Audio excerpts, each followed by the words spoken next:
So kahapon, ang deadline ng filing ng COC sa mga nagbabalak na gustong tumakbo para sa midterm election sa May 2025. So yun nga,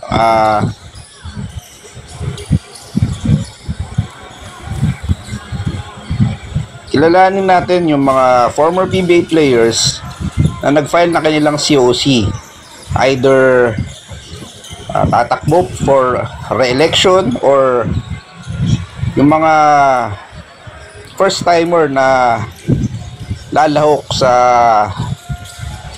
halalan.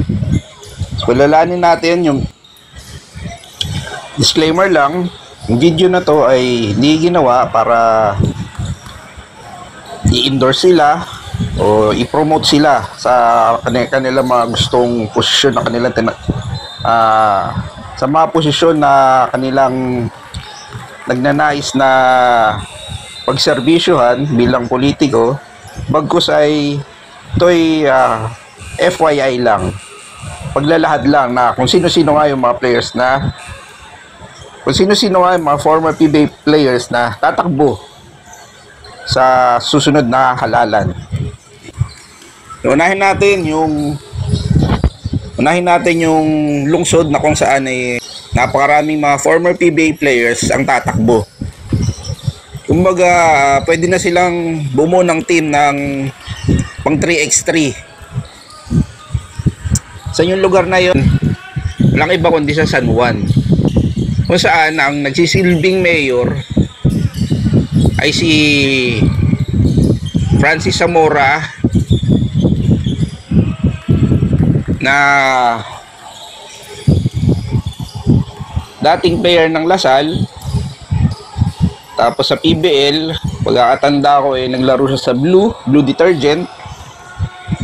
Tapos na-draft naman siya sa PBA, pero parang hindi yata nabigyan ng kontrata, no? Parang nung na-draft siya, late rounds na. Hindi ko lang sure, no? Hindi ko matandaan kung nakapag-suit up ba siya sa isang PBA team. Pero ang natatandaan ko, at least na-draft siya. So yun nga, Francis Zamora ay re-electionist para maging mayor ng San Juan. Ngayon din, sa San Juan ulit,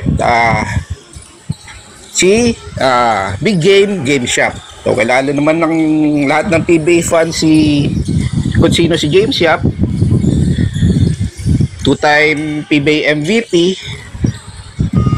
at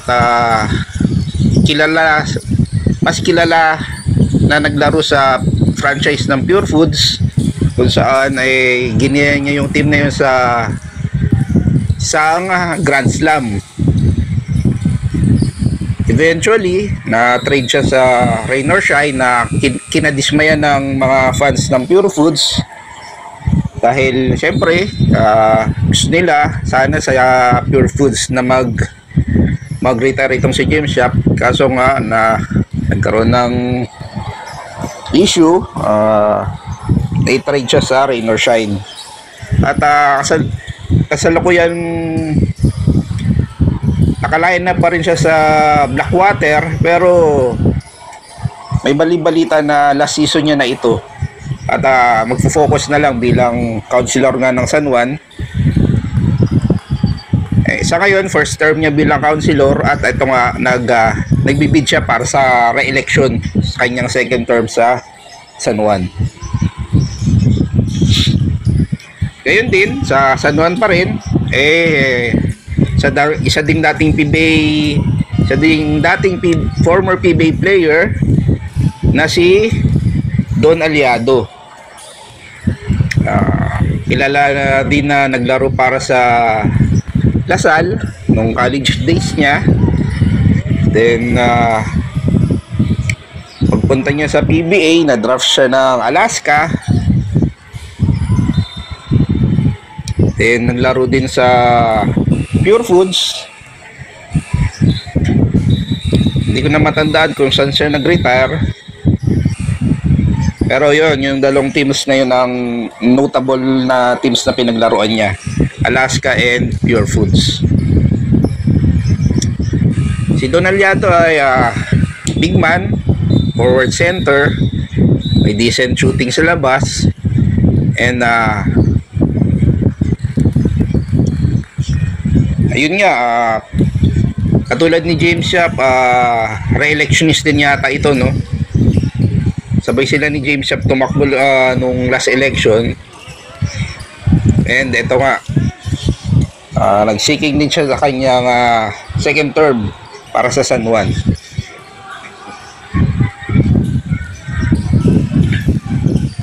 San Juan pa rin,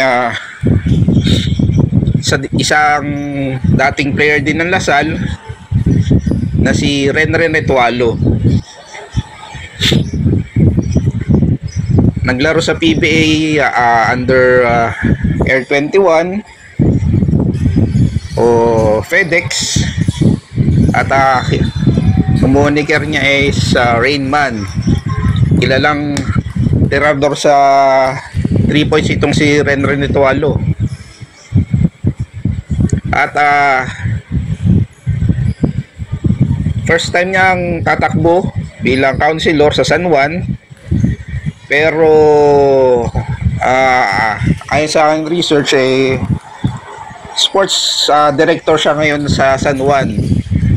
Ayun nga, first timer na susubok para maging councilor.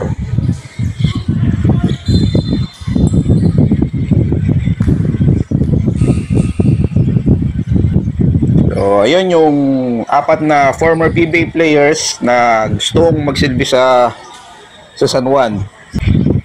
Bilang party list representative naman under sa Maharlika Pilipinas Bagong Lipunan o MPBL party list, isa sa mga nominees doon ay si Kenneth Doremdes. Si Doremdes, mas kilala sa kanyang alias na Captain Marvel, naglaro sa college sa Adamson University. Then sa PBA, mga notable teams na nilaruan niya ay sa Sunkist. Then na-trade siya sa Alaska. Tapos naging MVP siya noong 1998.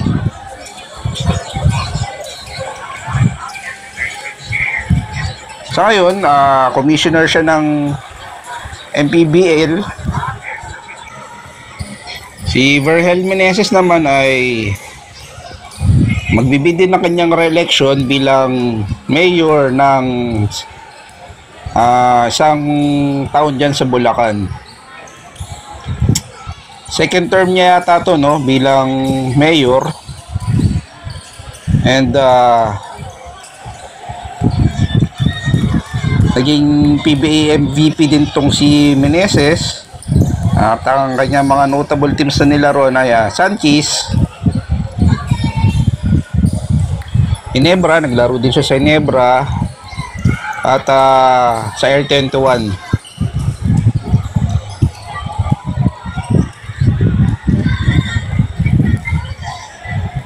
Si Dudut Jaworski naman, kilala bilang anak ni legendary Big J Robert Jaworski, ay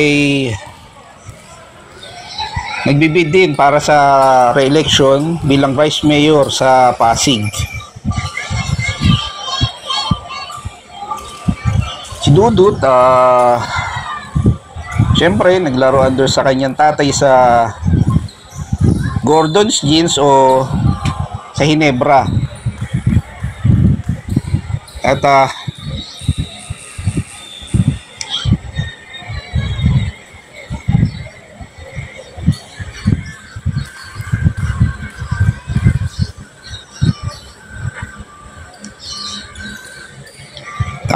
panghuli,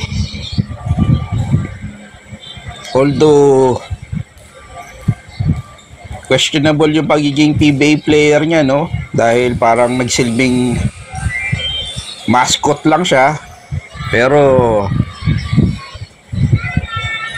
in paper naging PBA player talaga siya. Kasi naglaro din naman talaga siya. Sino ba tong personalidad na sinasabi ko? Ay walang iba kundi si former Senator Manny Pacquiao, the People's Champ. Siyempre, mas kilala naman talaga si Manny Pacquiao bilang isang boksingero. Pero, yun nga, eventually,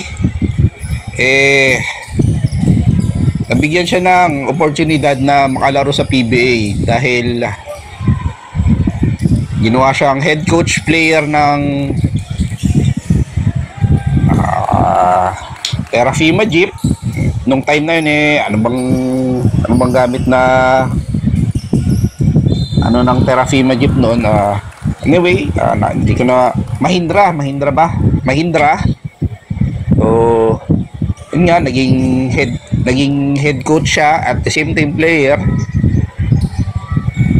So yun, pero yun nga, naging controversial yun time na yun na naging player siya. Question pa nga yun nung isa sa mga naging import ng Pure Foods noon, at naging malaking issue yun, na ESPN pa yata yun So yun, matapos na magsilbing senador,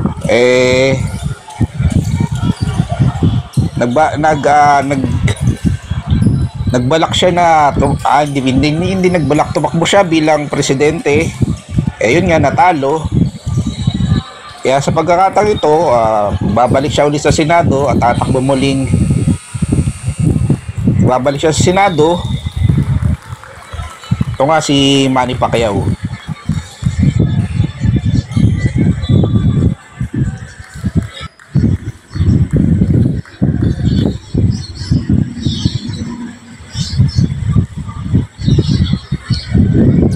Bong Alvarez naman ay tatakbo rin bilang councilor sa Manila. So, si Bong Alvarez, potable teams na nilaruan niya sa PBA ay Alaska, then San Miguel.